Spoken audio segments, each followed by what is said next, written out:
কড়াইশুঁটি বা মটরশুঁটির এরকম পকোড়া বানিয়ে মুড়ির সাথে অথবা টমেটোর সাথে পরিবেশন করলে আপনার সন্ধ্যাটা কিন্তু দারুণ জমে যাবে।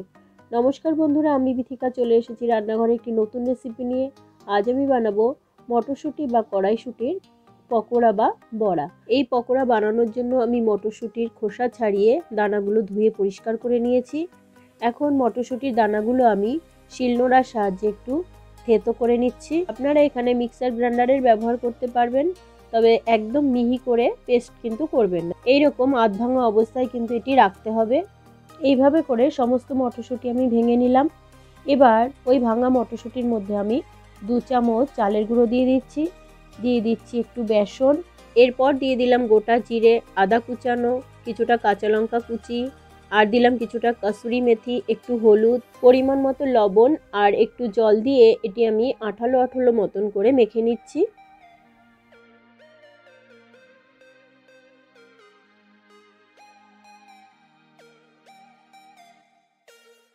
এটি মাখা আমার হয়ে গেছে।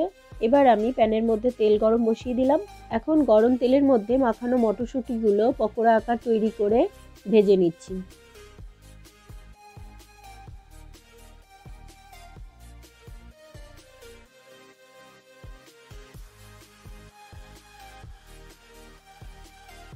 একটা পাশ ভাজার পরে আরেকটা পাশ ভাজার জন্য আমি পকোড়াগুলোকে উল্টে দিচ্ছি।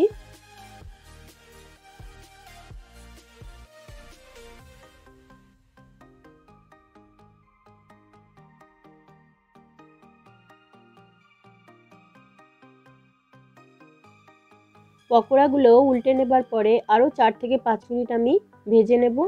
বন্ধুরা, কড়াইশুঁটি কিন্তু আমাদের শরীরের অনেক উপকার করে থাকে। কড়াইশুঁটির মধ্যে ফ্যাট নেই বললেই চলে। হাড়কে শক্ত করতে সাহায্য করে এই কড়াইশুঁটি। প্রচুর পরিমাণে ফাইবার থাকায় এটি কোষ্ঠকাঠিন্য দূর করতেও সাহায্য করে। পকোড়াগুলো ভাজা হয়ে গেছে, এবার এগুলো আমি নামিয়ে নিচ্ছি।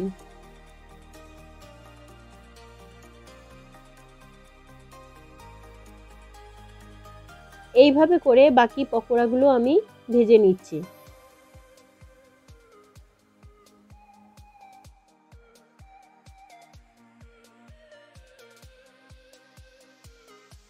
সমস্ত পকোড়া ভাজার পরে আমি কিছুটা মুড়ি নিয়ে নিলাম। মুড়ির মধ্যে কিছুটা চানাচুর আর কাঁচা সর্ষের তেল দিয়ে আমি মুড়ি ভালোভাবে মেখে নিচ্ছি। মাখানো মুড়ির সাথে এরকম পকোড়া খেতে কিন্তু বন্ধুরা বেশ ভালো লাগে।